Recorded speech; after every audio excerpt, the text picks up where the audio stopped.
ವಿದ್ಯಾರ್ಥಿಗಳೇ, ಇವತ್ತಿನ ಅವಧಿಯಲ್ಲಿ ನಾವು ಮೇಲಾಟಗಳಿಗೆ ಸಂಬಂಧಪಟ್ಟ ಹಾಗೆ ಓಟಗಳು ಈ ಒಂದು ಅಧ್ಯಾಯದ ಬಗ್ಗೆ ನಾವು ಇವತ್ತು ತಿಳ್ಕೊಳ್ಳೋಣ ಮಕ್ಕಳೇ. ಓಟಗಳು ಅಂದ್ರೆ ಯಾರಿಗೆ ಓಟಗಳು ಅಂದ್ರೆ ಏನು? ಏನು ಓಟ? ಓಡುವುದು. ಯಾವುದರಿಂದ ಓಡುವುದು? ಕಾಲಿನಿಂದ. ಮನುಷ್ಯ ಅಷ್ಟೇ ಓಡ್ತಾನೆ? ಮತ್ತೆ ಪಕ್ಷಿಗಳು ಓಡ್ತಾವ? ಮನುಷ್ಯರು ಓಡ್ತಾರೆ, ಪ್ರಾಣಿಗಳು ಕೂಡ ಓಡ್ತಕ್ಕಂಥ. ಅಂದ್ರೆ ಮಕ್ಕಳಲ್ಲಿ ಓಟ ಅಂತಕ್ಕಂಥದ್ದು ಮಾನವರು ಮತ್ತು ಪ್ರಾಣಿಗಳು, ಮಾನವರು ಮತ್ತೆ ಪ್ರಾಣಿಗಳು ಕಾಲಿನಿಂದ ವೇಗವಾಗಿ ಚಲಿಸಲು ಅನುಮತಿ ನೀಡತಕ್ಕಂತಹ ಭೂಮಿಯ ಮೇಲಿನ ಚಲನೆಯ ಒಂದು ವಿಧಾನಕ್ಕೆ ನಾವೇನಂತ ಕರಿತೀವಿ? ಓಟ ಅಂತ ಕರಿತೀವಿ ಅಲ್ವಾ? ಬೇಗ ಒಂದು ಸ್ಥಳವನ್ನ ನಾವು ಬೇಗ ತಲುಪಬೇಕು ಅಂತೇಳಿ ಏನ್ ಮಾಡ್ತೀವಿ ನಾವು? ವೇಗವಾಗಿ ಹೆಜ್ಜೆಯನ್ನ, ಕಾಲಿನಿಂದ ಹೆಜ್ಜೆಯನ್ನ ಹಾಕೊಳ್ತಾ ಆ ಒಂದು ಸ್ಥಳವನ್ನ ತಲುಪತಕ್ಕಂಥ ಅಥವಾ ಗುರಿಯನ್ನ ಮುಟ್ಟತಕ್ಕಂಥದ್ದು. ಅಂದ್ರೆ ಮಾನವರು ಮತ್ತೆ ಪ್ರಾಣಿಗಳಿಗೆ ಕಾಲಿನಿಂದ ವೇಗವಾಗಿ ಚಲಿಸಲಿಕ್ಕೆ ಅನುಮತಿ ನೀಡತಕ್ಕಂತಹ ಭೂಮಿಯ ಚಲನೆಯ ಒಂದು ವಿಧಾನ, ಭೂಮಿಯ ಮೇಲಿನ ಒಂದು ಚಲನೆಯ ವಿಧಾನ. ಎಲ್ಲಿ ನೋಡ್ತೀವಿ ನಾವು? ಎಲ್ಲಿ ನೋಡ್ಲಿಕ್ಕಾಗತ್ತಾ? ಎಲ್ಲಿ ನೋಡ್ತೀವಿ? ಕೆಳಗೆ, ಅಂದ್ರೆ ಭೂಮಿಯ ಆಯ್ತಾ? ಅಂದ್ರೆ ಇಲ್ಲಿ ಓಟ ಬರ್ಕೋಬೇಕು.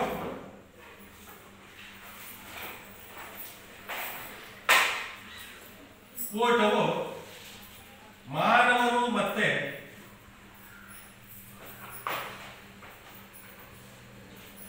ಪ್ರಾಣಿಗಳಿಗೆ ಕಾಲಿನಿಂದ ವೇಗವಾಗಿ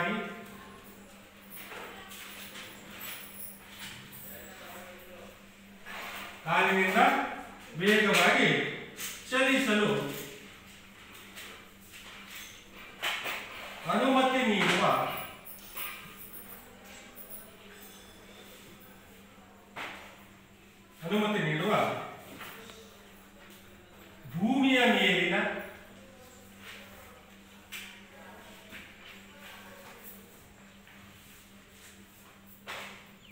ಚಲನೆಯ ವಿಧಾನ. ಯಾವುದು? ಓಟ ಅಂತಕ್ಕಂಥದ್ದು ಮಾನವರು ಮತ್ತೆ ಪ್ರಾಣಿಗಳಿಗೆ ಕಾಲಿನಿಂದ ವೇಗವಾಗಿ ಚಲಿಸಲು ಅನುಮತಿಯನ್ನ ನೀಡತಕ್ಕಂತಹ ಭೂಮಿಯ ಮೇಲಿನ ಒಂದು ಚಲನೆಯ ವಿಧಾನಕ್ಕೆ ನಾವೇನಂತ ಕರಿತೀವಿ? ಓಟಗಳು ಅಂತ ಕರಿತೀವಿ. ಇದನ್ನ ಓಟವು ಮಾನವರು ಮತ್ತು ಪ್ರಾಣಿಗಳಿಗೆ ಕಾಲಿನಿಂದ ವೇಗವಾಗಿ ಚಲಿಸಲು ಅನುಮತಿ ನೀಡುವಂತಹ ಭೂಮಿಯ ಮೇಲಿನ ಚಲನೆಯ ಒಂದು ವಿಧಾನಕ್ಕೆ ನಾವು ಓಟಗಳು ಅಂತ ಕರಿತೀವಿ. ಈ ಓಟಕ್ಕೆ ಕ್ರೀಡಾಕೂಟದಲ್ಲಿ ತನ್ನದೇ ಆಗಿರ್ತಕ್ಕಂಥ ಪ್ರಾಧಾನ್ಯತೆಯನ್ನು ನಾವು ನೀಡ್ತೀವಿ. ಮೇಲಾಟಗಳಲ್ಲಿ ಪ್ರಮುಖವಾಗಿರ್ತಕ್ಕಂಥ ಒಂದು ವೈಯಕ್ತಿಕ ಕ್ರೀಡೆ ಅಂತ ಹೇಳಿದ್ರೆ ಅದು ಓಟವು ಕೂಡ ಒಂದು. ಈ ಓಟದಲ್ಲಿ 3 ಪ್ರಕಾರಗಳನ್ನು ನಾವು ಕಾಣ್ತೀವಿ. ಎಷ್ಟು ಪ್ರಕಾರಗಳನ್ನು ಕಾಣ್ತೀವಿ? 3 ಪ್ರಕಾರಗಳನ್ನು ನಾವು ಕಾಣ್ತೀವಿ. ಅಂದ್ರೆ ಮಧ್ಯಮ ಮತ್ತು ದೂರದ ಓಟಗಳು ಯಾವ್ಯಾವು ಏನು ಅಂತ ತಿಳ್ಕೊಳ್ಳೋದಕ್ಕಿಂತ ಪೂರ್ವದಲ್ಲಿ ಹಿಂದಿನ ಅವಧಿಯಲ್ಲಿ ನೀವು ಅಧ್ಯಯನ ಮಾಡಿರ್ತಕ್ಕಂಥ ವೇಗದ ಓಟಗಳು, 3 ಬಗೆಯ ಓಟಗಳನ್ನು ನಾವು ಮಾಡ್ತೇವೆ. ಒಂದು ವೇಗದ ಓಟಗಳು, ಮಧ್ಯಮ ದೂರದ ಓಟಗಳು ಮತ್ತೆ ದೂರದ ಓಟಗಳು ಅಂತ 3 ವಿಧದ ಓಟಗಳನ್ನು ನಾವು ನೋಡ್ತೇವೆ. ಆಯ್ತಾ?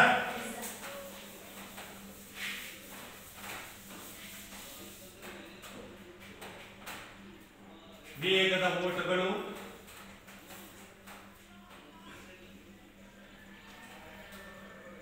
ಮಧ್ಯಮ ದೂರದ ಓಟಗಳು,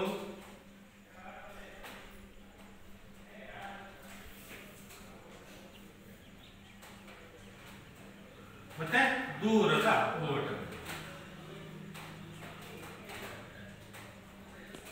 ಈ ಮಧ್ಯಮ ದೂರದ ಓಟಗಳು ಮತ್ತೆ ದೂರದ ಓಟಗಳನ್ನ ತಿಳ್ಕೊಳ್ಳೋದಕ್ಕಿಂತ ಪೂರ್ವದಲ್ಲಿ ಮಕ್ಕಳೇ ನಾವು ವೇಗದ ಓಟಗಳು ಯಾವುವು ಅನ್ನೋದನ್ನ ಇವತ್ತು ತಿಳ್ಕೊಳ್ತಾರೆ. ಇಲ್ಲಿ ಮೊದಲೇ ಹೇಳಿದ ಹಾಗೆ ನಾನು 400 ಮೀಟರ್ ಸ್ಟ್ಯಾಂಡರ್ಡ್ ಟ್ರ್ಯಾಕ್ ನಲ್ಲಿ ನಡೀತಕ್ಕಂತಹ ಎಸೆತದ, ಜಿಗಿತದ ಮತ್ತೆ ಓಟದ ಸ್ಪರ್ಧೆಗಳನ್ನು ನಾವೇನಂತ ಕರಿತೀವಿ ಅಂತ ಹೇಳಿದ್ರೆ ಮೇಲಾಟಗಳು ಅಂತ ನಾವು ಕರಿತೀವಿ ಅಂತ. ಅಥ್ಲೆಟಿಕ್ ಅಂದ್ರೆ ಇಂಗ್ಲಿಷ್ ಅಲ್ಲಿ ಏನಂತ ಕರಿತೀವಿ, ಅಥ್ಲೆಟಿಕ್ ಅಂತ ಹೇಳ್ತೇವೆ. ಈ ಅಥ್ಲೆಟಿಕ್ ಅಂತಕ್ಕಂಥ ಶಬ್ದ ಈ ಅಥ್ಲಾನ್ ಅಂತಕ್ಕಂಥ ಗ್ರೀಕ್ ಪದದಿಂದ ಬಂದಿರ್ತಕ್ಕಂಥ. ಯಾವುದು? ಅಥ್ಲಾನ್. ಯಾವ ಪದ ಇದು? ಗ್ರೀಕ್. ಅಥ್ಲಾನ್ ಅಂತ ಅಥ್ಲೆಟಿಕ್ಸ್ ಅಂತಕ್ಕಂತಹ ಒಂದು ಪದ ಗ್ರೀಕ್ ಪದವಾಗಿರ್ತಕ್ಕಂತಹ ಅಥ್ಲಾನ್ ಅಂತಕ್ಕಂಥ ಪದದಿಂದ ಬಂದಿದೆ. ಈ ಅಥ್ಲಾನ್ ಅಂದ್ರೆ ಏನು ಅಂದ್ರೆ ಸ್ಪರ್ಧೆ. ಇದರ ಅರ್ಥ ಏನು ಮಕ್ಕಳೇ? ಸ್ಪರ್ಧೆ. ಅಥ್ಲಾನ್ ಅಂತಕ್ಕಂತಹ ಪದದ ಅರ್ಥ ಏನು? ಸ್ಪರ್ಧೆ ಅಂತಕ್ಕಂಥ. ಅಂದ್ರೆ ನಾನಾಗಲೇ ಹೇಳಿದೆ ಸ್ಟ್ಯಾಂಡರ್ಡ್ ಟ್ರ್ಯಾಕ್ ಅಂತ. ಸ್ಟ್ಯಾಂಡರ್ಡ್ ಟ್ರ್ಯಾಕ್ ಮೀನ್ಸ್ ಎರಡು ನೇರ ಮತ್ತೆ ಎರಡು ತಿರುವುಗಳನ್ನು ಹೊಂದಿರ್ತಕ್ಕಂಥ. ಹೇಗೆ ಟ್ರ್ಯಾಕ್ ಅನ್ನು ನೋಡಿದಿರಲ್ವಾ? ಎರಡು ನೇರ ಮತ್ತೆ ಎರಡು ತಿರುವು. ಇದನ್ನ ನಾವೇನಂತ ಕರಿತೀವಿ? ಸ್ಟ್ಯಾಂಡರ್ಡ್ ಟ್ರ್ಯಾಕ್ ಅಂತ. ಓಟದ ಸ್ಪರ್ಧೆಗಳು ಎಲ್ಲಿ ನಡೀತವೆ? ಟ್ರ್ಯಾಕ್ ನಲ್ಲಿ. ಎಲ್ಲಿ ನಡೀತದೆ? ಟ್ರ್ಯಾಕ್. ಓಕೆ, ಈಗ ವೇಗದ ಓಟಗಳು. ಯಾವುದು? ವೇಗದ ಓಟಗಳು. ನೋಡಿ, ವೇಗದ ಓಟದ ವಿವಿಧ ಸ್ಪರ್ಧೆಗಳು ಯಾವ್ಯಾವ? ಹಾಗಾದ್ರೆ ವೇಗದ ಓಟಗಳು ಹೇಳಿದ್ವಲ್ವಾ? ಅತಿ ವೇಗವಾಗಿ ಓಡ್ತಕ್ಕಂಥ, ಅತಿ ವೇಗವಾಗಿ ಗುರಿಯನ್ನು ಮುಟ್ಟತಕ್ಕಂಥ ಓಟಗಳು ಯಾವುವು? ವೇಗದ ಓಟ. ಹಾಗಾದ್ರೆ ವೇಗದ ಓಟದ ವಿಧಗಳು ಯಾವಪ್ಪ ಅಂತ ಹೇಳಿದ್ರೆ 100 ಮೀಟರ್. ಯಾರಾದ್ರೂ ಹೇಳ್ತೀರಾ? Yes, 100 metre, 200 metre. Very good. ಮತ್ತೆ ಎಸ್, 400 ಮೀಟರ್ ಓಟಗಳು, 400 ಮೀಟರ್ ಓಟಗಳು. ಮತ್ತೆ ಮತ್ತೆ 60 ಮೀಟರ್ ಅಡೆತಡೆ ಓಟ. ಅಡೆತಡೆ ಹರ್ಡಲ್ಸ್ ಗೊತ್ತಿದೆ. 60 ಮೀಟರ್ ಅಡೆತಡೆ ಓಟಗಳು. ಮತ್ತೆ ಅದು ಇದು 60 ಮೀಟರ್ ಅಡೆತಡೆ ಓಟಗಳು ಒಳಾಂಗಣ ಕ್ರೀಡೆ. ಒಳಾಂಗಣ ಕ್ರೀಡೆ ಅದು 60 ಮೀಟರ್ ಇದೆ. ಅದು ಹರ್ಡಲ್ಸ್ಗೆ ಯಾವುದು? ಒಳಾಂಗಣ ಕ್ರೀಡೆ ಅದು. ಆಮೇಲೆ 110 ಮೀಟರ್, 400 ಮೀಟರ್, 110 ಮೀಟರ್ ಮತ್ತೆ 400 ಮೀಟರ್ ಅಡೆತಡೆ ಓಟ. ಇವು ಯಾವ್ಯಾವ? ವೇಗದ ಓಟಗಳು. ವೇಗದ ಓಟಗಳು ಯಾವ ಮಕ್ಕಳೇ? 100 ಮೀಟರ್ ಓಟ, 200 ಮೀಟರ್ ಓಟ, 400 ಮೀಟರ್ ಓಟ, ಒಳಾಂಗಣ ಕ್ರೀಡೆಯಾಗಿದ್ದ 60 ಮೀಟರ್ ಅಡೆತಡೆ ಓಟಗಳು, ಮತ್ತೆ 110 ಮೀಟರ್ ಅಡೆತಡೆ ಓಟ, ಮತ್ತೆ 400 ಮೀಟರ್ ಅಡೆತಡೆ ಓಟಗಳು. ಇವೆಲ್ಲ ಓಟಗಳನ್ನ ನಾವೇನಂತ ಕರಿತೀವಿ? ವೇಗದ ಓಟಗಳು ಅಂತ ಬರ್ಕೋಬೇಕು. ವೇಗದ ಓಟಗಳು ಯಾವ್ಯಾವು? ವೇಗದ ಓಟಗಳು ಯಾವ್ಯಾವ ಅಂತ ಹೇಳಿದ್ರೆ 100 ಮೀಟರ್, 200 ಮೀಟರ್, ಮತ್ತೆ 400 ಮೀಟರ್, 110 ಮೀಟರ್ ಅಡೆತಡೆ ಓಟ, 400 ಮೀಟರ್ ಅಡೆತಡೆ ಓಟ, ಒಳಾಂಗಣ ಕ್ರೀಡೆಯಾಗಿರ್ತಕ್ಕಂತಹ 60 ಮೀಟರ್ ಅಡೆತಡೆ ಓಟ. ಇವೆಲ್ಲವೂ ಕೂಡ ವೇಗದ ಓಟಗಳು. ವೇಗದ ಓಟಗಳು.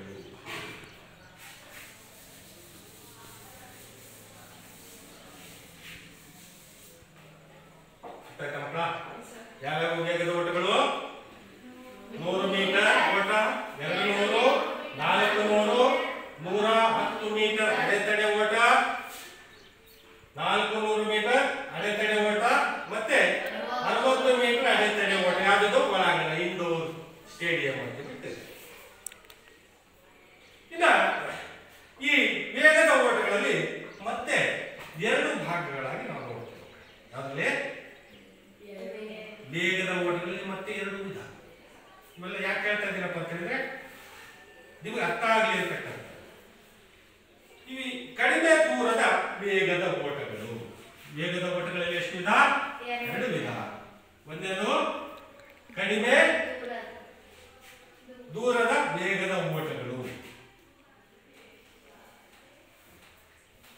ಕಡಿಮೆ ದೂರದ ವೇಗದ ಓಟಗಳು.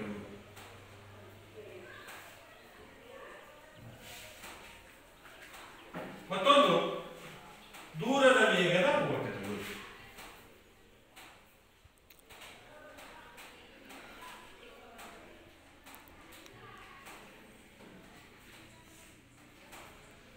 ಈ ಕಡಿಮೆ ದೂರದ ವೇಗದ ಓಟಗಳು ಯಾವ್ಯಾವು?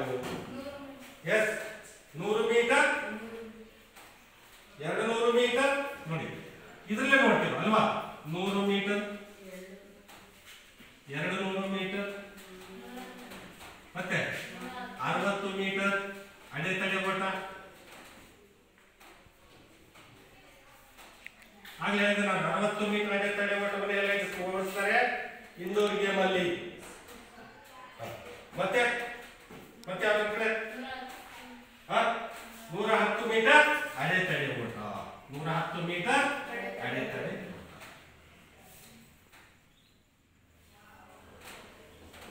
ಇದೆಷ್ಟು ಕೂಡ ಕಡಿಮೆ ದೂರ ವೇಗದ ಓಟ.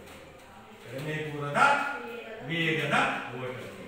ವೇಗದ ಓಟಗಳಲ್ಲಿ ನಾವು ಎರಡು ಭಾಗಗಳನ್ನು ಮಾಡ್ತೀವಿ. ಒಂದದು ಕಡಿಮೆ ದೂರದ ವೇಗದ ಓಟಗಳು, ಮತ್ತೊಂದು ದೂರದ ವೇಗದ ಓಟಗಳು. ಕಡಿಮೆ ದೂರದ ವೇಗದ ಓಟಗಳು ಯಾವ್ಯಾವು? 100 ಮೀಟರ್, 200 ಮೀಟರ್, 110 ಮೀಟರ್ ಅಡೆತಡೆ ಓಟ, ಮತ್ತೆ 60 ಮೀಟರ್ ಅಡೆತಡೆ ಓಟ ಇಂಡೋರಲ್ಲಿ ಓಡಿಸ್ತಕ್ಕಂಥದ್ದು. ಇವು ಕಡಿಮೆ ದೂರದ ವೇಗದ ಓಟಗಳು. ಇನ್ನು ದೂರದ ವೇಗದ ಓಟಗಳು. ದೂರದ ವೇಗದ ಓಟಗಳನ್ನು ನಾವು ನೋಡೋಣ ಮಕ್ಕಳೇ. ಉಳಿದಿರ್ತಕ್ಕಂಥ ಯಾವುವು? ಇದರಲ್ಲಿ 400 ಮೀಟರ್ ಓಟ, ಮತ್ತೊಂದು 400 ಮೀಟರ್ ಅಡೆತಡೆ ಓಟ.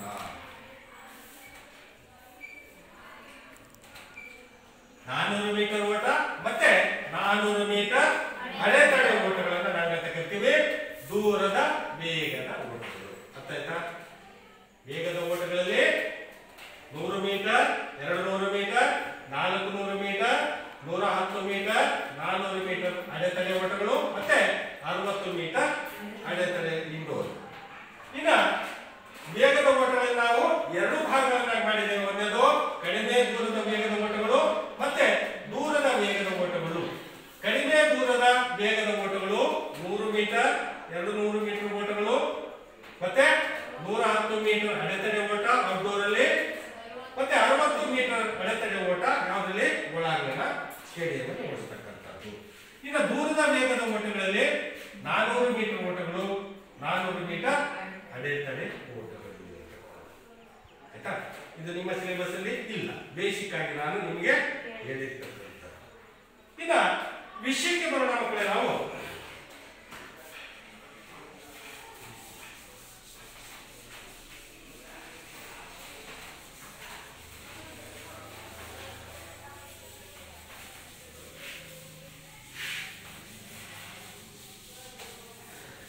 ಮಧ್ಯಮ ಮತ್ತೆ ದೂರದ ಓಟಗಳು. ಯಾವುದು? ಮಧ್ಯಮ ಮತ್ತೆ ದೂರದ ಓಟಗಳು.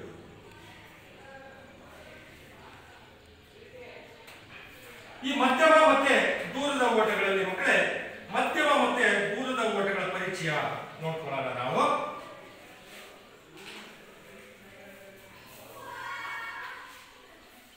ಇನ್ನೊಂದು ಪರಿಚಯ. ಎರಡನೇದು ಮಧ್ಯಮ ಮತ್ತು ದೂರದ ಸ್ಪರ್ಧೆಗಳ ಪ್ರಾರಂಭ ಮತ್ತು ಮುಕ್ತಾಯದ ಅರಿವು. ಪ್ರಾರಂಭ ಹೇಗಾಗ್ತದೆ ಮತ್ತೆ ಮುಕ್ತಾಯ ಹೇಗಾಗ್ತದೆ ಅಂತಕ್ಕಂಥದ್ದು, ಮತ್ತೆ ಈ ಮಧ್ಯಮ ಮತ್ತೆ ದೂರದ ಓಟದ ನಿಯಮಗಳು,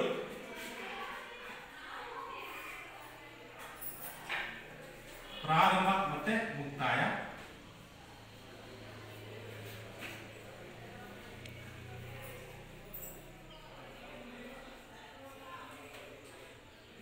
ನಿಯಮಗಳು, ಮತ್ತೆ ಮಧ್ಯಮ ಮತ್ತು ದೂರದ ಅಂತಾರಾಷ್ಟ್ರೀಯ ಪಂದ್ಯಾಟಗಳ ದಾಖಲೆಗಳನ್ನ ಈ ಒಂದು ಅಧ್ಯಾಯದಲ್ಲಿ ನಾವು ತಿಳ್ಕೊಬೇಕಾಗಿದೆ. ಈ ಓಟಗಳಲ್ಲಿ ಯಾವ ಓಟಗಳಲ್ಲಿ? ಒಟ್ಟು ಓಟಗಳಲ್ಲಿ ಮಧ್ಯಮ ಮತ್ತು ದೂರದ ಓಟಗಳು ಹೆಚ್ಚಿನ ಮಹತ್ವವನ್ನು ಹೊಂದಿರ್ತಕ್ಕಂಥ ಓಟಗಳಲ್ಲಿ ಮಧ್ಯಮ ಮತ್ತೆ ದೂರದ ಹೆಚ್ಚು ಪ್ರಾಮುಖ್ಯತೆಯನ್ನ ಹೊಂದಿರತಕ್ಕಂಥದ್ದು ನಾವು ನೋಡ್ತೇವೆ ಮಕ್ಕಳೇ. ಈ ಸ್ಪರ್ಧೆಗಳಲ್ಲಿ, ಯಾವ ಸ್ಪರ್ಧೆಗಳಲ್ಲಿ? ಮಧ್ಯಮ ಮತ್ತೆ ದೂರದ ಓಟದ ಸ್ಪರ್ಧೆಗಳಲ್ಲಿ ಏನ್ ಬೇಕು? ಅವಶ್ಯಕವಾಗಿ ಕಷ್ಟ ಸಹಿಷ್ಣುತೆ ಇರತಕ್ಕಂಥದ್ದು ಬಹಳ ಪ್ರಮುಖವಾಗಿರ್ತಕ್ಕಂಥ ಅಂಶ. ಯಾವುದು? ಕಷ್ಟ ಸಹಿಷ್ಣುತೆ ಇರತಕ್ಕಂಥದ್ದು ಅವಶ್ಯಕವಾಗಿ ಇಲ್ಲಿ ಬೇಕಾಗಿರ್ತಕ್ಕಂಥದ್ದು. ಯಾವ ಓಟಗಳಲ್ಲಿ? ಮಧ್ಯಮ ಮತ್ತೆ ದೂರದ ನೋಡ್ತೇವೆ ನಾವು. ಸ್ಪರ್ಧೆಗಳಲ್ಲಿ ಅಭ್ಯಾಸ ಇಲ್ಲದೇನೆ ನಾವು ಸ್ಟೇಡಿಯಂ ಇಳಿದ್ವಿ ಅಂತ ಹೇಳಿದ್ರೆ 100 ಮೀಟರ್ ಕೂಡ ಓಡಲಿಕ್ಕೆ ಆಗುತ್ತಾ? ಯಾಕೆ? ಅಭ್ಯಾಸ ಇರೋದಿಲ್ಲ. ಕಷ್ಟ ಸಹಿಷ್ಣುತೆ ಸಹಿಸಿಕೊಳ್ತಕ್ಕಂತಹ ಶಕ್ತಿ ಅದರಲ್ಲಿ ಇರೋದಿಲ್ಲ. ಯಾವ್ದ್ರಿಂದ ಕಷ್ಟ ಸಹಿಷ್ಣುತೆ ಬರ್ತದೆ? ಯಾವ್ದ್ರಿಂದ ಬರ್ತದೆ? ತರಬೇತಿಯಿಂದ. ಯಾವ್ದ್ರಿಂದ ಬರುತ್ತೆ? ತರಬೇತಿಯಿಂದ ಬರ್ತಕ್ಕಂಥದ್ದು, ಉತ್ತಮವಾದಂತಹ ಆಹಾರ ಸೇವನೆಯಿಂದ ಬರ್ತಕ್ಕಂಥದ್ದು. ಈಗ ಇಲ್ಲಿ ಮಧ್ಯಮ ಮತ್ತೆ ದೂರ ಆಗಲೇ ನೋಡಿದ್ವಿ ನಾವು. ಯಾವುದು? ವೇಗದ ಓಟಗಳ ವಿಧಗಳನ್ನ ನಾವು ನೋಡಿದ್ವಿ. ಈಗ ಮಧ್ಯಮ ಮತ್ತೆ ದೂರದ ಓಟಗಳು ಯಾವ್ಯಾವ ಪಾಠ ಪರಿಚಯವನ್ನು ಮಾಡ್ಕೊಂಡಿದ್ದೇವೆ ನಾವು ಅಲ್ವಾ? ಮಧ್ಯಮ ದೂರದ ಓಟಗಳು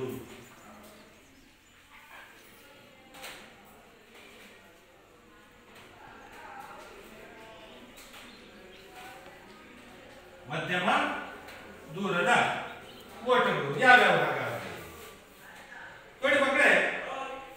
800 ಮೀಟರ್ ಓಟ ಎಷ್ಟದು ಹೇಳಿ ನೋಡೋಣ. 800 ಮೀಟರ್. ನೆಕ್ಸ್ಟ್ ಹೇಳ್ಬೇಕು ಬೇಗ ಬೇಗ. 1500 ಮೀಟರ್. ಮತ್ತೆ 3000 ಮೀಟರ್.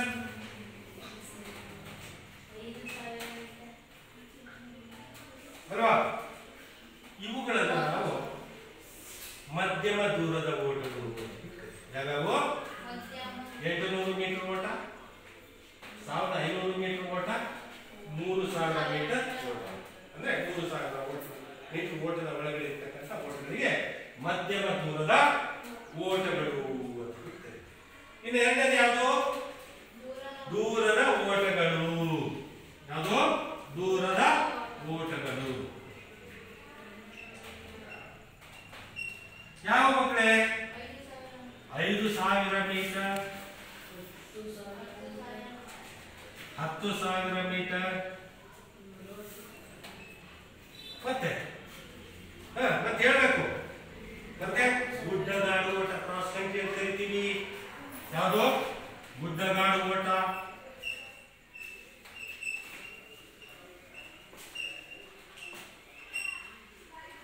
ಮತ್ತೆ ಗುಡ್ಡಗಾಡು ಓಟ ಆದ್ಮೇಲೆ ಅರ್ಧ ಮ್ಯಾರಥಾನ್.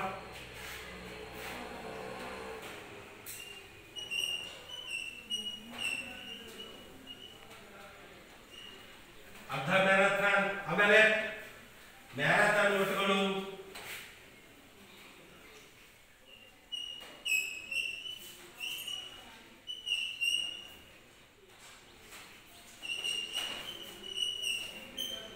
ಮತ್ತೆ ಮತ್ತೆ ಯಾವುದು? ಮ್ಯಾರಥಾನ್ ಓಟಗಳು ಆದ್ಮೇಲೆ ಇಷ್ಟು ದೂರದ ಓಟಗಳು. ಅಂದ್ರೆ ಮಕ್ಕಳ ಇಲ್ಲಿ 21.098 ಕಿಲೋಮೀಟರ್. ಯಾವುದಕ್ಕೆ? ಅರ್ಧ ಮ್ಯಾರಥಾನ್ಗೆ. ಅಂದ್ರೆ ಮ್ಯಾರಥಾನ್ಗೆ ಎಷ್ಟು ಕಿಲೋಮೀಟರ್ ಇದೆ?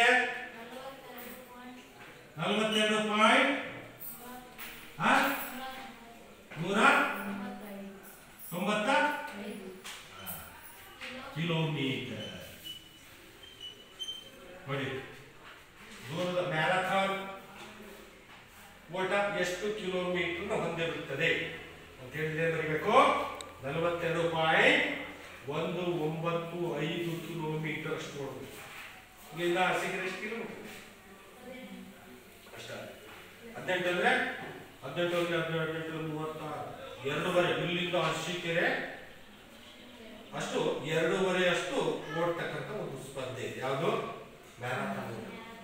ಅರ್ಧ ಮ್ಯಾರಥಾನ್ ಓಟಗಳು 21.098 ಕಿಲೋಮೀಟರ್ಗೆ. ಅರ್ಧ ಮ್ಯಾರಥಾನ್ನ ಅಂತರ ಎಷ್ಟು ಅಂತ ಕೇಳಬಹುದು. ಅರ್ಧ ಮ್ಯಾರಥಾನಿಗೆ ಎಷ್ಟು ಕಿಲೋಮೀಟರ್? ಮ್ಯಾರಥಾನಿಗೆ ಸಂಬಂಧಪಟ್ಟ ಅದು ಎಷ್ಟು ಕಿಲೋಮೀಟರ್ ಅಂತ. ಅರ್ಧ ಮ್ಯಾರಥಾನ್ ಅಂದ್ರೆ 21.098 ಕಿಲೋಮೀಟರ್. Marathon ಓಟಗಳು 42.195 kilometre. ಇವೆಲ್ಲವೂ ಕೂಡ ದೂರದ ಓಟ. ನಾನು ಆಗಲೇ ಹೇಳಿದ ಹಾಗೆ ಮಧ್ಯಮ ಮತ್ತು ದೂರದ ಓಟಗಳಿಗೆ ಏನು ಅವಶ್ಯಕ? ಕಷ್ಟ ಸಹಿಷ್ಣುತೆ ಅತ್ಯವಶ್ಯಕವಾಗಿ ಇದ್ದಾಗ ಮಾತ್ರ ನಾವು ಮಧ್ಯಮ ಮತ್ತು ದೂರದ ಓಟಗಳಲ್ಲಿ ಸ್ಪರ್ಧೆ ಮಾಡಲಿಕ್ಕೆ ಸಾಧ್ಯತೆ ಇದೆ ಅಂತಕ್ಕಂಥ. ಇನ್ನ ಮಕ್ಕಳೇ, ಸ್ಪರ್ಧೆಗಳ ಪ್ರಾರಂಭವನ್ನು ಹೇಗೆ ಮಾಡ್ತೇವೆ? ಇವೆಲ್ಲರೂ ಕೂಡ ಭಾಗವಹಿಸಿದೆ ಅಲ್ವಾ? ನೋಡಿದ್ದೀವಿ, ಭಾಗವಹಿಸಿದೆ. ಇಲ್ಲಿ ಸಾಮಾನ್ಯವಾಗಿ ಈ ಮಧ್ಯಮ ಮತ್ತೆ ದೂರದ ಓಟಗಳ ಸ್ಪರ್ಧೆಗಳನ್ನ ಯಾವ್ದು ಓಡಿಸ್ತೀವಿ? ಗುಂಪು. ಯಾವ್ದು ಓಡಿಸ್ತೀವಿ? ಗುಂಪು. ಆದರೆ ವೇಗದ ಓಟಗಳನ್ನ ಟ್ರ್ಯಾಕ್ ಅನ್ನ ಅವರಿಗೆ ವಹಿಸಿದಂತಹ ಓಣಿಯಲ್ಲೇ ಓಡಬೇಕು. ಆದ್ರೆ ಈ ದೂರದ ಮತ್ತೆ ಮಧ್ಯಮ ಮತ್ತೆ ದೂರದ ಓಟಗಳಲ್ಲಿ ಏನ್ ಮಾಡ್ತೀವಿ? ಗುಂಪಾಗಿ ಓಡಿಸ್ತೀವಿ. ಯಾಕಪ್ಪ ಅಂತ ಹೇಳಿದ್ರೆ ಇಂಥ ಸ್ಪರ್ಧೆಗಳಲ್ಲಿ ಸ್ಪರ್ಧಿಗಳ ಸಂಖ್ಯೆ ಏನಾಗಿರುತ್ತೆ? ಓಣಿಗಿಂತಲೂ ಕೂಡ ಹೆಚ್ಚು. 400 ಮೀಟರ್ ಸ್ಟ್ಯಾಂಡರ್ಡ್ ಟ್ರ್ಯಾಕ್ ನಲ್ಲಿ ಎಷ್ಟು ಓಣಿಗಳಿರ್ತಾರೆ? 8 ಓಣಿಗಳು ಇರ್ತವೆ ಅಲ್ವಾ? ಅದ್ರಲ್ಲಿ ಹಿಟ್ಸ್ ಏನ್ ಮಾಡ್ತೀವಿ? ಹಿಟ್ಸ್ ಒಂದು ವೇಳೆ ಜಾಸ್ತಿ ಜನ ಇದ್ದಪ್ಪ ಅಂದ್ರೆ 8 ಜನ ಅಲ್ವಾ? ಅದರ ಎಣಿಕೆ ಪ್ರಕಾರವಾಗಿ ಅದರಲ್ಲಿ ಓಡಿಸಿ ಹಿಟ್ಸ್ ಆದ ನಂತರದಲ್ಲಿ ಮತ್ತೆ ಮಾಡ್ತೀವಿ? ಫೈನಲ್ ಮಾಡ್ತೀವಿ. ಈ ಮಧ್ಯಮ ಮತ್ತೆ ದೂರದ ಓಟದಲ್ಲಿ ಸ್ಪರ್ಧಾಳುಗಳ ಸಂಖ್ಯೆ ಹೆಚ್ಚಾದಾಗ ನಾವೇ ಮಾಡ್ತಿದ್ವಿ? ಗುಂಪುಗಳಲ್ಲಿ ಓಡಿಸ್ತಕ್ಕಂಥದ್ದು ಅಲ್ವಾ? ಹಾಗೆಯೇ ಸ್ಪರ್ಧಿಗಳು ತಮ್ಮ ಓಣಿಯಲ್ಲೇ ಓಡುವ ನಿಯಮ ಇವೇನೋ ಅನ್ವಯಿಸುವುದಿಲ್ಲ. ಟ್ರ್ಯಾಕಲ್ಲಿ ಓಡುವಾಗ ಇಂಥದೇ ಓಣಿಯಲ್ಲಿ ಓಡು, ಈ ನಿಯಮ ಯಾವುದೂ ಇಲ್ಲ ಮಧ್ಯಮ ಮತ್ತೆ ದೂರದ ಓಟಗಳಿಲ್ಲ. ಆದ್ರೆ ಎಲ್ಲಿದೆ? ಅವರವರ ಓಣಿಯಲ್ಲಿ ಓಡ್ತಕ್ಕಂಥ ನಿಯಮ ಎಲ್ಲಿದೆ? ದೂರದ ಓಟಗಳಲ್ಲಿ, ಸಾರಿ ವೇಗದ ಓಟಗಳಲ್ಲಿದೆ. ಯಾವುದ್ರಲ್ಲಿದೆ? ವೇಗದ ಓಟಗಳಲ್ಲಿ ಇರ್ತಕ್ಕಂಥ ನಾವು ಹೋಗ್ಬೇಕು. ಈ ಗುಂಪಿನಲ್ಲಿ ಓಡಿಸುವ ಸ್ಪರ್ಧೆಗೆ ಟ್ರ್ಯಾಕ್ ನಲ್ಲಿ ವಕ್ರಗೆರೆ ಹಾಕಿರ್ತಾರೆ. ಸ್ಟ್ರಾಗರ್ ಏನ್ ಮಾಡ್ತೀವಿ? ಸ್ಟ್ರಾಗ್ ವಕ್ರರೇಖೆಯನ್ನ ಇಲ್ಲಿ ಕೊಟ್ಟಿರ್ತೇವೆ. ಅಂದ್ರೆ ಡಯಾಗ್ನಲ್ ಆಕ್ಸೆಸ್ ಅಂತ ಹೇಳ್ಬಿಟ್ಟು ಕರಿತೀವಿ. ಇದನ್ನ ಏನಂತ ಕರಿತೀವಿ? ಡಯಾಗ್ನಲ್ ಆಕ್ಸೆಸ್ ಅಂತ ಕರಿತೀವಿ. ಉಳಿದ ಕಡೆ ಏನಾಗಿರುತ್ತೆ? ನೇರ ಗೆರೆಗಳು ಇರ್ತಕ್ಕಂಥದ್ದು. ಇದು ಸ್ಪರ್ಧೆಗಳ ಪ್ರಾರಂಭ. ಸ್ಪರ್ಧೆಗಳನ್ನ ಮಧ್ಯಮ ಮತ್ತೆ ದೂರದ ಓಟಗಳ ಸ್ಪರ್ಧೆಗಳನ್ನ ಯಾವ ಓಡಿಸ್ತೀವಿ? ಗುಂಪಲ್ಲಿ ಓಡಿಸ್ತೇವೆ. ಜೊತೆಗೆ ಇಲ್ಲಿ ಓಣಿ ನಿಯಮ ಅನ್ವಯಿಸುವುದಿಲ್ಲ. ಅವರು ಆ ಟ್ರ್ಯಾಕ್ ಅಲ್ಲಿ ಎಲ್ಲಾದ್ರೂ ಓಡಬಹುದು. ಇನ್ನ ಸ್ಪರ್ಧೆಗಳ ನಿಯಮಗಳು. ಸ್ಪರ್ಧೆಗಳ ನಿಯಮಗಳಿಗೆ ಬಂದಾಗ ಮಕ್ಕಳೇ, ಎಲ್ಲಾ ಸ್ಪರ್ಧೆಗಳನ್ನ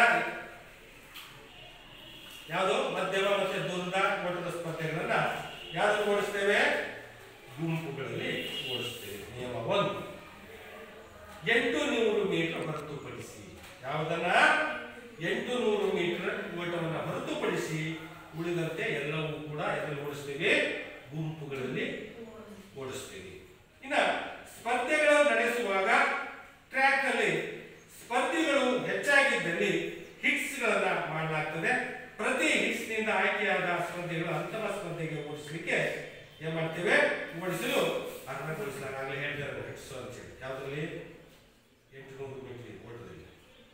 ಅದರಲ್ಲೂ ಕೂಡ ಅತಿ ಹೆಚ್ಚು ಆಯ್ತಪ್ಪ ಅಂತ ಹೇಳಿದ್ರೆ ಏನ್ ಮಾಡ್ತೀವಿ? ಹಿಟ್ಸ್ ಅನ್ನ ಮಾಡ್ತೀವಿ. ಎಷ್ಟಕ್ಕಿಂತ ಹೆಚ್ಚು?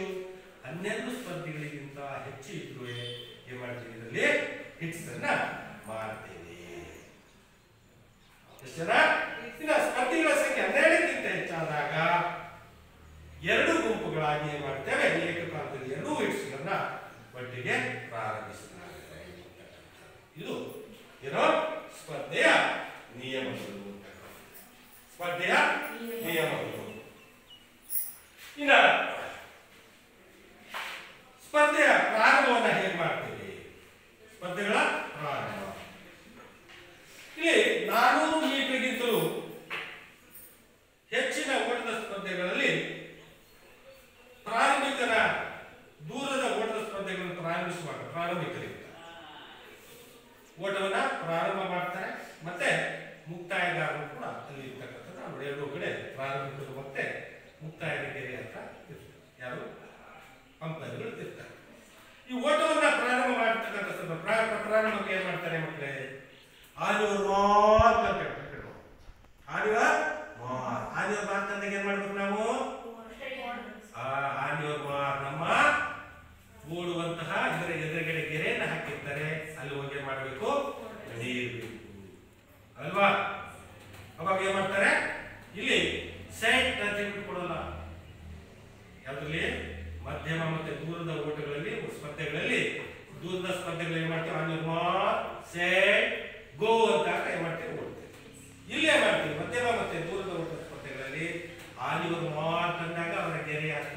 ನಿಗದಿಪಡಿಸತಕ್ಕಂಥ ಸ್ಥಳದಲ್ಲಿ ಬಂದು ರೆಡಿಯಾಗಿತ್ತು.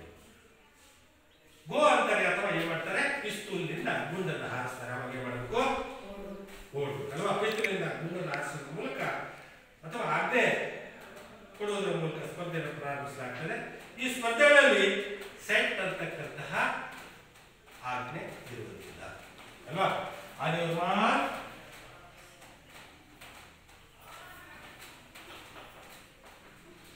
ಸೆಟ್ ಗೋ ಯಾವುದಲ್ಲಿ ಇರುತ್ತೆ, ಇದು ವೇಗದ ಓಟದ ಸ್ಪರ್ಧೆಗಳಿರುತ್ತೆ.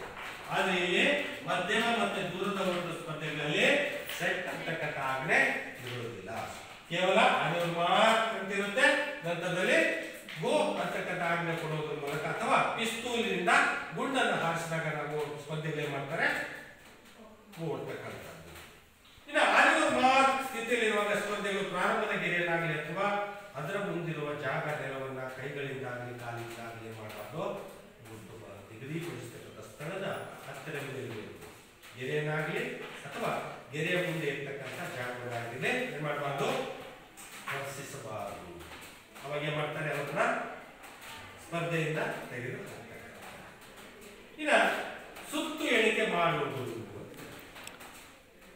ಸುತ್ತು ಎಣಿಕೆಯನ್ನ ಮಾಡ್ತಕ್ಕಂಥದ್ದು ಕೂಡ ಇದರಲ್ಲಿ ಯಾರು ಅಭ್ಯಾಸವನ್ನು ಇಲ್ಲಿ 1500 ಮೀಟರ್ಗಿಂತ ಹೆಚ್ಚಿನ ದೂರದ ಓಟ ಸ್ಪರ್ಧೆ ನಡೆಸುವಾಗ ನಿರ್ಣಾಯಕ ಏನ್ ಮಾಡಬೇಕು, ಸಾಕಷ್ಟು ಸಂಖ್ಯೆಯಲ್ಲಿ ಇರಬೇಕಾಗ್ತದೆ ಅಲ್ವಾ. ಎಷ್ಟು 1500 ಮೀಟರ್ ಓಡಿಸ್ಬೇಕು, ಅದಕ್ಕಿಂತ ಹೆಚ್ಚು ಅಂತ ಈಗ ಎಷ್ಟು 1500 ಮೀಟರ್ ನಂತರದಲ್ಲಿ 3000 ಮೀಟರ್ 400 ಮೀಟರ್ ಟ್ರ್ಯಾಕ್ ಅಲ್ಲಿ ಎಷ್ಟು ರೌಂಡ್ ಕೊಡ್ತಾರೆ 3000ಕ್ಕೆ 7.7 ಸುತ್ತು ಓಡಬೇಕು. ಎಷ್ಟು ಸುತ್ತು, 3000 ಮೀಟರ್ ಓಡಬೇಕು ಅಂತ ಹೇಳಿ ಏನ್ ಮಾಡಬೇಕು, 7.5 ಸುತ್ತು ಅಲ್ವಾ. ಅವಾಗ ಏನ್ ಮಾಡಬೇಕು, ಅಂಪೈರ್ಗಳಿಗೆ ಏನ್ ಮಾಡ್ತಾರೆ, ನಿರ್ಣಾಯಕರಿಗೆ ಅವ್ರಿಗೆ ಚೀಟಿಯನ್ನು ಕೊಡ್ತಾರೆ. ಜೊತೆಗೆ ಮಕ್ಕಳಿಗೆ ನಂಬರ್ನ ಕೊಟ್ಟಿರ್ತಾರೆ, ಚೆಸ್ ನಂಬರ್ ಕೊಟ್ಟಿರ್ತಾರೆ. ಆ ಚೆಸ್ ನಂಬರ್ ನೇಮಕ, ನೀವು ಇಷ್ಟು ಚೆಸ್ ನಂಬರ್ ನೋಡ್ಕೋ, ನೀವು ಇವ್ರು ನೋಡ್ಕೊಡ್ರಿ, ನೀವು ಅವಾಗ ಏನ್ ಮಾಡ್ತಾರೆ, ಒಬ್ಬೊಬ್ಬ ಚೆಸ್ ನಂಬರ್ ಒಂದು ಸುತ್ತು ಓಡದ ಅಂತ ಹೇಳಿ ಏನ್ ಮಾಡ್ತಾರೆ, ಇಲ್ಲಾಂದ್ರೆ ಹೇಗೆ ಗೊತ್ತಾಗ್ತದೆ, ಗೊತ್ತಾಗುತ್ತಾ ಎಷ್ಟು ರೌಂಡ್ ಓಡ್ಬೇಕು, 3000 ಮೀಟರ್ ಓಡ್ಬೇಕು ಅಂತ ಹೇಳಿದ್ರೆ 7.5 ಸುತ್ತು ಅವನು ಟ್ರ್ಯಾಕ್ ಅಲ್ಲಿ ಓಡಬೇಕು. ಅವಾಗ ಏನ್ ಮಾಡ್ತಾರೆ, ಎಣಿಕೆ ಮಾಡೋದನ್ನು ನೇಮಿಸ್ತಾರೆ. ಇವರಿಗೆ ಸುತ್ತು ಎಣಿಕೆ ಮಾಡುವ ದಾಖಲೆ ನಮೂನೆಗಳನ್ನು ಒದಗಿಸುತ್ತದೆ. ಹಾಗೆಯೇ ಸುತ್ತು ಎಣಿಕೆಗಾರರ ಸಂಖ್ಯೆಗಳಿಗಾಗಿ ಒಬ್ಬ ಸುತ್ತು ಎಣಿಕೆಗಾರರಿಗೆ ಕನಿಷ್ಠ ಎಷ್ಟು ಕೊಡ್ತಾರೆ, ಕನಿಷ್ಠ ಅಂದ್ರೆ 4 ಜನ ಸ್ಪರ್ಧಿಗಳನ್ನ ನೋಡಿಕೊಳ್ಳಿಕ್ಕೆ ಅವರಿಗೆ ಹೇಳ್ತಕ್ಕಂಥದ್ದು. ಇವರು ತಮಗೆ ನಿಯೋಜಿತ ಸ್ಪರ್ಧೆಗಳು ಪೂರ್ಣಗೊಳಿಸಿದ ಸುತ್ತನ್ನ ಏನ್ ಮಾಡಬೇಕು, ಆ ದಾಖಲೆಯ ಹಾಳೆಯಲ್ಲಿ ದಾಳಗಳನ್ನ ಮಾಡಬೇಕು. 1 ರೌಂಡು 2 3 4 5 ಓಡಕ್ಕಾಗಲಿಲ್ಲ ಅಂದ್ರೆ ಮಾಡ್ತಾರೆ ಸರ್ಕಳಪ್ಪ ಹಾಗೆ ಹೇಳಿದ್ರು. ಕಷ್ಟ ಸಹಿಷ್ಣುತೆ ಅತ್ಯವಶ್ಯಕವಾಗಿ ಮಧ್ಯಮ ದೂರದ ಓಟಗಳು ಮತ್ತೆ ದೂರದ ಓಟದಲ್ಲಿ ಭಾಗವಹಿಸತಕ್ಕಂತಹ ಸ್ಪರ್ಧೆಗಳಿಗೆ ಬೇಕು ಅಂತ ಹೇಳ್ತಾರೆ. ಇನ್ನು ಸ್ಪರ್ಧೆಯ ಮುಕ್ತಾಯ ಹೇಗೆ ಮುಕ್ತಾಯ ಮಾಡ್ತೀವಿ, ಓಟದ ಸ್ಪರ್ಧೆಯ ಫಲಿತಾಂಶವನ್ನ ಯಾರು ಕೊಡ್ತಾರೆ, ಮುಕ್ತಾಯ ತೀರ್ಪುಗಾರರು ಕೊಡ್ತಾರೆ. ಯಾರು ಕೊಡ್ತಾರೆ, ಮುಕ್ತಾಯ. ಓಟದ ಸ್ಪರ್ಧೆಯ ಫಲಿತಾಂಶವನ್ನ ಮುಕ್ತಾಯದ ತೀರ್ಪುಗಾರರು ನೀಡ್ತಾರೆ. ಮುಕ್ತಾಯ ತೀರ್ಪುಗಾರರು ಟ್ರ್ಯಾಕಿನ ಒಳಭಾಗದಲ್ಲಿ ಮುಕ್ತಾಯವಾದ ಗೆರೆಗೆ ನೇರವಾಗಿ ಟ್ರ್ಯಾಕಿನ ಮೊದಲ ಓಣಿ ಮುಕ್ತಾಯದ ಕಂಬದಿಂದ ಸುಮಾರು 5 ಮೀಟರ್ ಅಂತರದಲ್ಲಿ ಫಿನಿಶಿಂಗ್ ಸ್ಟ್ಯಾಂಡ್ ಮೇಲೆ ಕುಳಿತು ಕೆಲಸವನ್ನ ನಿರ್ವಹಿಸುತ್ತಾರೆ. ತೀರ್ಪುಗಾರರೆಲ್ಲರೂ ಟ್ರ್ಯಾಕಿನ ಒಂದೇ ಭಾಗದಲ್ಲಿ ಕರ್ತವ್ಯವನ್ನು ನಿರ್ವಹಿಸುತ್ತಾರೆ. ಮತ್ತೆ ಸ್ಪರ್ಧೆಗಳು ಮುಕ್ತಾಯ ಮಾಡುವ ಅನುಕ್ರಮವನ್ನು ಇತ್ಯರ್ಥ ಮಾಡ್ತಾರೆ. ಯಾರು ಮೊದಲು ಯಾರು ನಂತರ ಅಂತಕ್ಕಂಥದ್ದನ್ನ ಅಲ್ಲಿ ನಿರ್ಧಾರ ಮಾಡ್ತಾರೆ. ಯಾರು, ಮುಕ್ತಾಯದ ತೀರ್ಪುಗಾರರು ಓಟದ ಸ್ಪರ್ಧೆಯ ಫಲಿತಾಂಶವನ್ನ ಪ್ರಕಟಣೆ ಮಾಡ್ತಾರೆ. ಸ್ಪರ್ಧಿಗಳು ಮುಕ್ತಾಯಗಿರಿಯ ಒಳಭಾಗದ ಅಂಚನ ತಮ್ಮ ಟಾರ್ಸೋ ಕನಸಿನವಿಲ್ಲದ ಅಥವಾ ಚೆಸ್ಟ್ ಫಿನಿಶ್ ಅಂತಿರ್ತೀವಿ ಮುಂಡದ ಭಾಗ ತಲುಪಿದ ಕ್ರಮದಲ್ಲಿ ಸ್ಪರ್ಧೆಗಳಿಗೆ ಸ್ಥಾನವನ್ನು ನೀಡಲಾಗ್ತದೆ. ಏನ್ ಮಾಡ್ತಾರೆ, ಓಡ್ ಬರ್ತಾರೆ. ಕಾಲು ಆ ಒಂದು ಎಂಡ್ ಲೈನ್ ಏನಿರುತ್ತೆ, ಮುಕ್ತಾಯದ ಗೆರೆ ಇರುತ್ತೆ, ಏನಿರುತ್ತೆ ಚೆಸ್ಟ್ ಫಿನಿಶ್ ಅಂತ ಕಾಲಿನಾಗಿರ್ಬೋದು ಅಥವಾ ಒಂದು ಈ ರೀತಿ ಮುಟ್ಟಿದ ಅಂತ ಹೇಳಿದ್ರೆ ಅದನ್ನ ಏನ್ ಮಾಡ್ತಾರೆ, ಚೆಸ್ಟ್ ಫಿನಿಶ್ ಅಂತ ಹೇಳ್ಬಿಟ್ಟು ಅದನ್ನ ಡಿಕ್ಲೇರ್ ಮಾಡ್ತಾರೆ. ನನ್ನ ಕಾಲು ಹಿಂದಿದೆ, ನಂಗಿಂತ ಮುಂದೆ ಅಲ್ಲ, ಏನ್ ಮಾಡ್ಬೇಕು, ಚೆಸ್ಟ್ ಫಿನಿಶಿಂಗ್ ಮಾಡಲಾರ್ದು ಕೂಡ ಪ್ರಾರಂಭದಲ್ಲಿ ಏನು ಮಾಡ್ತಾರೆ, ಇಲಾಖೆಗೆ ತೆಗೆದುಕೊಂಡು ಮುಕ್ತಾಯ ತೀರ್ಪುಗಾರರು ಏನು ಮಾಡ್ತಾರೆ, ತೀರ್ಪನ್ನು ಕೊಡ್ತಕ್ಕಂಥದ್ದನ್ನು ನಾವು ನೋಡ್ತೀವಿ. ಅರ್ಥ ಆಯ್ತಾ? ಏನ ಡೌಟ್ಸ್ ಇದೆಯಾ? ಏನ ಡೌಟ್ಸ್ ಇದೆ ಕೇಳಿ. ಏನಿಲ್ವಾ? ಸ್ಪರ್ಧೆ, ಓಟದ ಸ್ಪರ್ಧೆಗಳಲ್ಲಿ 3 ಪ್ರಕಾರಗಳನ್ನು ನೋಡ್ತೀವಿ ನಾವು. ವೇಗದ ಓಟಗಳು, ಮಧ್ಯಮ ದೂರದ ಓಟಗಳು ಮತ್ತೆ ದೂರದ ಓಟಗಳು ಅಂತ ಹೇಳ್ಬಿಟ್ಟು ಮಕ್ಕಳೇ ಆಗಲೇ ಹೇಳಿದಾಗೆ ವೇಗದ ಓಟಗಳಲ್ಲಿ ಯಾವ್ಯಾವು 100 ಮೀಟರ್, 200 ಮೀಟರ್ ಮತ್ತೆ 400 ಮೀಟರ್, ಆಮೇಲೆ 110 ಮೀಟರ್ ಅಡೆತಡೆ ಓಟ ಮತ್ತೆ 400 ಮೀಟರ್ ಅಡೆತಡೆ ಓಟ, ಜೊತೆಗೆ 60 ಮೀಟರ್ ಅಡೆತಡೆ ಓಟ ಇಲ್ಲಿ ಇಂಡೋರ್ ಸ್ಟೇಡಿಯಂ. ಇನ್ನ ಮಧ್ಯಮ ದೂರದ ಓಟಗಳಲ್ಲಿ 800 ಮೀಟರ್, 1500 ಮೀಟರ್ ಮತ್ತೆ 3000 ಮೀಟರ್ ಓಟದ ಸ್ಪರ್ಧೆಗಳನ್ನು ನಾವು ಮಧ್ಯಮ ದೂರದ ಓಟದ ಸ್ಪರ್ಧೆಗಳು ಅಂತ ಕರೀತೀವಿ. ಇನ್ನು ದೂರದ ಓಟಗಳಲ್ಲಿ 5000 ಮೀಟರ್, 10000 ಮೀಟರ್, ಗುಡ್ಡಗಾಡು ಓಟಗಳು ಮತ್ತೆ ಅರ್ಧ ಮ್ಯಾರಥಾನ್. ಅರ್ಧ ಮ್ಯಾರಥಾನ್ ಅಂದ್ರೆ 21.098 ಕಿಲೋಮೀಟರ್. ಮ್ಯಾರಥಾನ್ ಓಟಗಳು ಅಂತ ಹೇಳಿದ್ರೆ 42.195 ಇವು ದೂರದ ಪ್ರಾರಂಭ ಹೇಗೆ ಮಾಡ್ತೇವೆ, ಮುಕ್ತಾಯವನ್ನು ಹೇಗೆ ಮಾಡ್ತೇವೆ ಅಂತಕ್ಕಂಥದ್ದನ್ನ ನೀವು ತಿಳ್ಕೊಂಡಿದ್ದೀರಿ. ಅರ್ಥ ಆಯ್ತಾ? ಇವತ್ತು ಮುಗಿಸ್ಬೋದಾ? Thank you.